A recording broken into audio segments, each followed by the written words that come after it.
Hello ਮੇਰੇ ਵੱਲੋਂ ਪਿਆਰ ਭਰੀ ਸਤਿ ਸ਼੍ਰੀ ਅਕਾਲ ਸਾਰਿਆਂ ਨੂੰ। ਅੱਜ ਬਣਾਵਾਂਗੇ ਆਪਾਂ ਪਨੀਰ ਪੂੜੀ, ਬਹੁਤ ਸਿੰਪਲ ਐਂਡ ਸਵਾਦਿਸ਼ਟ। ਜਿਹਦੇ ਲਈ ਆਪਾਂ ਥੋੜ੍ਹਾ ਜਿਹਾ ਪਨੀਰ ਲਿਆ, ਉਹਨੂੰ ਚੰਗੀ ਤਰ੍ਹਾਂ ਆਪਾਂ ਬਰੀਕ ਕਰ ਲਾਂਗੇ, ਭੋਰ ਕੇ ਚੰਗੀ ਤਰ੍ਹਾਂ।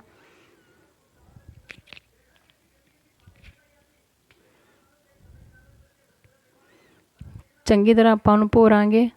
ਹੁਣ ਇਹ 'ਚ ਆਪਾਂ ਛੋਟੀ ਇੱਕ ਕੌਲੀ ਆਟੇ ਦੀ ਪਾ ਦਾਂਗੇ। ਇਹਦੇ ਵਿੱਚ ਹੁਣ ਆਪਾਂ ਥੋੜ੍ਹੇ ਜਿਹੇ ਮਸਾਲੇ ਐਡ ਕਰਾਂਗੇ। 1 ਟੇਬਲ ਸਪੂਨ ਪਾਵਾਂਗੇ ਜੀਰਾ, ਸਵਾਦ ਅਨੁਸਾਰ ਨਮਕ, ਥੋੜ੍ਹਾ ਜਿਹਾ ਗਰਮ ਮਸਾਲਾ, 1/2 table spoon red chilli powder, ਥੋੜ੍ਹੀ ਜਿਹੀ ਹਲਦੀ ਕਲਰ ਲਈ, ਇਹਨਾਂ ਕਲਰ ਬਹੁਤ ਵਧੀਆ ਆਉਂਦਾ। ਥੋੜ੍ਹਾ ਜਿਹਾ ਲਸਣ ਦਾ ਪੇਸਟ, ਨਾਲ ਹੀ ਆਪਾਂ ਥੋੜ੍ਹਾ ਜਿਹਾ ਅਦਰਕ ਦਾ ਪੇਸਟ ਪਾ ਦਾਂਗੇ। ਹੁਣ ਇਹਦੇ 'ਚ ਆਪਾਂ ਥੋੜ੍ਹੀ ਜਿਹੀ ਕਸੂਰੀ ਮੇਥੀ ਐਡ ਕਰਾਂਗੇ।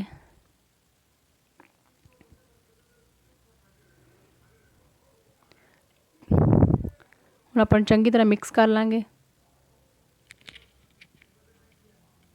ਆਪਾਂ ਚੰਗੀ ਤਰ੍ਹਾਂ ਮਿਕਸ ਕਰ ਲਾਂਗੇ ਕਿਉਂਕਿ ਇਹ 'ਚ ਮਸਾਲੇ ਐਡ ਹੋਣ ਚੰਗੀ ਤਰ੍ਹਾਂ। ਹੁਣ ਜੇ ਆਪਾਂ ਥੋੜ੍ਹਾ ਥੋੜ੍ਹਾ ਕਰਕੇ ਪਾਣੀ ਐਡ ਕਰਾਂਗੇ। ਸੌਫਟ ਜਿਹਾ ਆਪਾਂ ਆਟਾ ਤਿਆਰ ਕਰਾਂਗੇ। ਹੁਣ ਆਟਾ ਸਾਡਾ ਰੈਡੀ ਹੋ ਗਿਆ। ਹੁਣ ਆਪਾਂ ਇਹਦੇ ਛੋਟੇ ਛੋਟੇ ਪੇੜੇ ਬਣਾ ਲਾਂਗੇ। ਆਪਾਂ ਛੋਟੇ ਛੋਟੇ ਪੇੜੇ ਬਣਾ ਕੇ ਇਹਦੇ ਰੈਡੀ ਕਰ ਲਾਂਗੇ ਪਹਿਲਾਂ।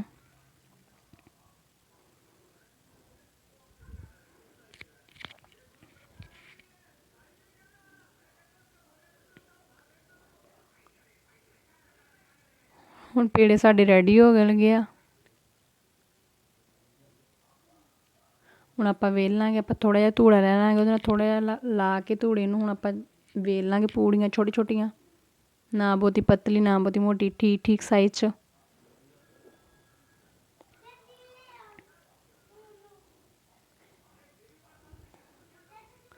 ਹੁਣ ਇਸੇ ਤਰ੍ਹਾਂ ਆਪਾਂ ਬਾਕੀ ਪੂੜੀ ਰੈਡੀ ਕਰ ਲਾਂਗੇ।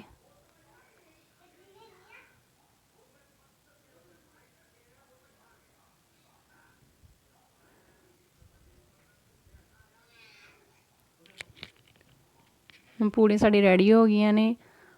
ਹੁਣ ਆਪਾਂ ਗੈਸ ਔਨ ਕਰਕੇ ਤੇਲ ਰੱਖ ਲਿਆ ਸੀਗਾ। ਤੇਲ ਹੁਣ ਸਾਡਾ ਗਰਮ ਹੋ ਗਿਆ ਵਾ। ਹੁਣ ਆਪਾਂ ਮੀਡੀਅਮ ਸਾਈਜ਼ 'ਤੇ ਫਰਾਈ ਕਰਾਂਗੇ ਪੂੜੀ।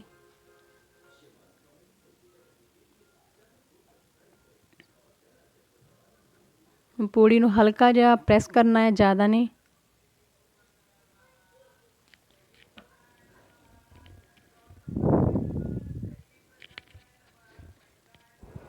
ਹਲਕੇ ਹਲਕੇ ਹੱਥਾਂ ਨਾਲ ਪ੍ਰੈਸ ਕਰਾਂਗੇ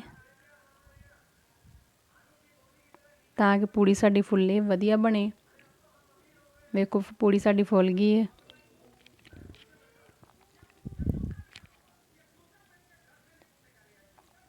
ਆਪਾਂ ਮੀਡੀਅਮ ਫਲੇਮ 'ਤੇ ਬਣਾਉਣੀਆਂ ਆ।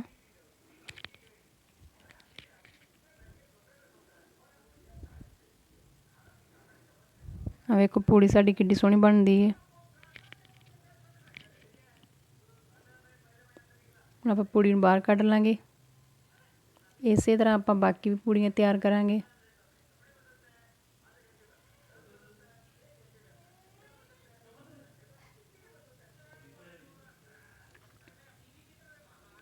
ਵੇਖੋ ਕਿੰਨਾ ਸੋਹਣਾ ਕਲਰ ਆਇਆ ਪੂੜੀ ਦਾ ਬਣ ਕੇ। ਦੇਖੋ ਕਿੰਨੀ ਫੁੱਲ ਗਈ ਆ।